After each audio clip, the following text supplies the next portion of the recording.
What's going on, Mullen fans? Back with another video. Finally back to give you guys another update on ticker symbol MULN. I appreciate you all's patience with me as I visited family.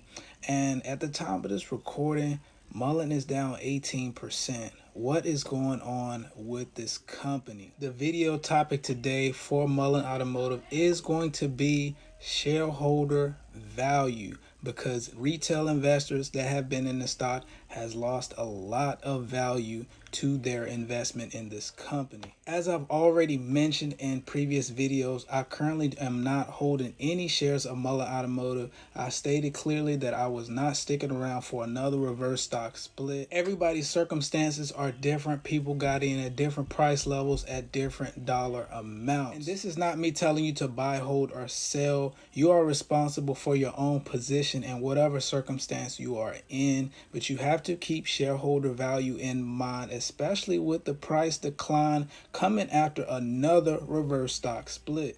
Some recent news released for Mullen Automotive Company, including the share buyback and as well as Class 3 production being announced to be starting. It did not help the share price. In fact, the price is at 19% down on the day. And we're going to get into the details of that in this video. So Mullen Automotive posts on Twitter. They have 4 pictures here, and it says Mullen 3 production progress happening every day with teamwork, Tunica. This is happening at Tunica, which is supposed to be final assembly for the Class 1 vans as per announced back on July 14th, 2023. 350 Class 1 vans are in final assembly here at Tunica facility. And you can see some vans in the background of the pictures as well, but these guys are working on Class 3 trucks. Will final assembly for the Class 1 vans on top of producing these Class 3 trucks all in the same facility hinder anything coming out here on the big event on August 24th? Let me know what you guys think in the comments. Also, I do not see any NRTC automation equipment in these pictures. Remember, Mullen Automotive coordinated with this company in order to use their equipment to speed up production processes for Mullen Automotive. And that was one thing I found to be optimistic about Mullen Automotive's production. Even this person here replied to Mullen's post saying, "I thought you had robotics for the line." So it would have been beneficial to see NRTC Automation's robotics equipment in these pictures. What specific pieces of equipment did they get from NRTC to do what specific job for production? Back to shareholder value. There are still many longs in this play that have been through both reverse stock split and are still holding on, but they have, like I said, lost a lot of shareholder value due to dilution, due to the company's inactions and actions. So ask yourself, if you are long, do you think shareholder value is very important if you are still optimistic about the company? And do you think David Mystery actually cares about shareholder value after the stock is now at around 64 cents following a recent reverse stock split for the second time in 2023?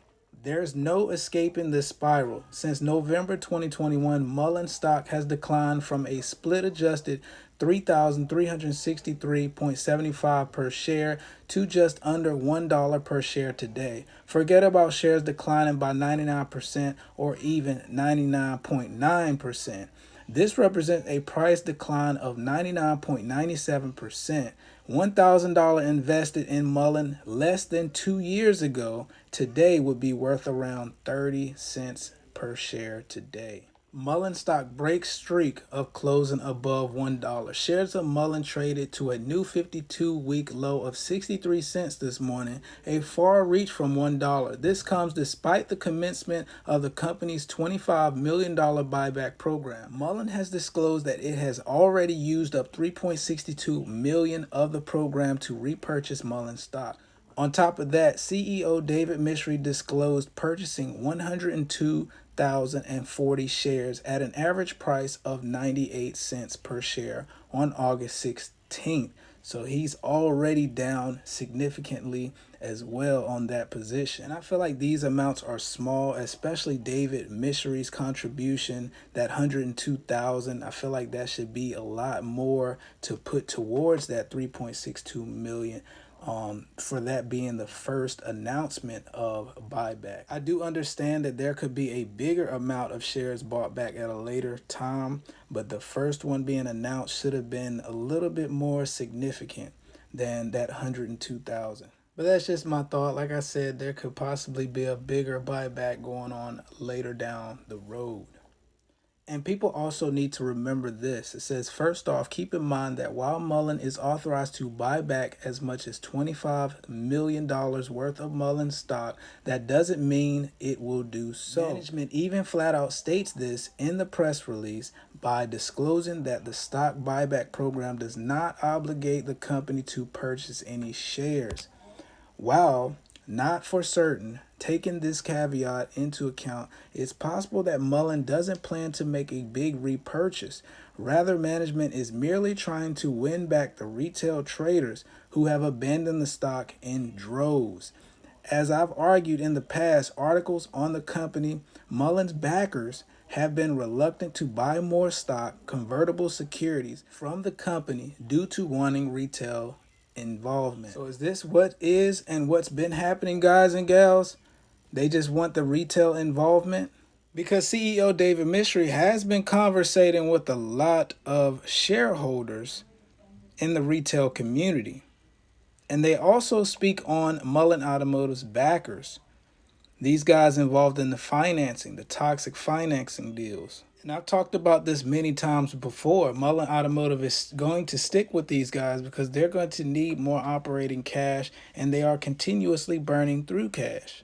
Mullen's board of directors also got reelected for another 3-year term ending in 2026. The same board of directors that come up with these performance stock award agreements so that David Mishery gets issued more shares whenever these milestones are hit for the company, and he barely has to do anything at all to get these awards. Back into the toxic financing backers in Mullen Automotive Company, it says as of December 31st, 2022, Alt owned 71.96 million shares of Mullen stock. That's equivalent to a 4.7% ownership stake. This number has not been adjusted for Mullen's 1 for 25 and 1 for non-reverse stock split this year. A 2.33 billion share resale filing date June 26 showed that Alt would only own 62,908 shares of Mullen following the resale. Alt isn't the only Mullen financier to have found itself in legal trouble. In March, the SEC charged Terran Pizer and his investment vehicle Equitas Group Holdings with insider trading. Hindenburg Research previously pointed out that Pizer has a business relationship with Michael Watts, another one of Mullen's financiers. The short seller noted that Watts served jail time after he pled guilty to defraud Chase Manhattan Bank for millions of dollars in 1996. So let me know what you guys think about the information covered in this video. You as a Mullen investor, are you worried about shareholder value at this point in time? Because I don't think the CEO is with his 100,000 share purchase. He's going to receive a lot more in performance stock award agreements here soon. Thanks for watching, and I will catch you in the next video. I'm gone.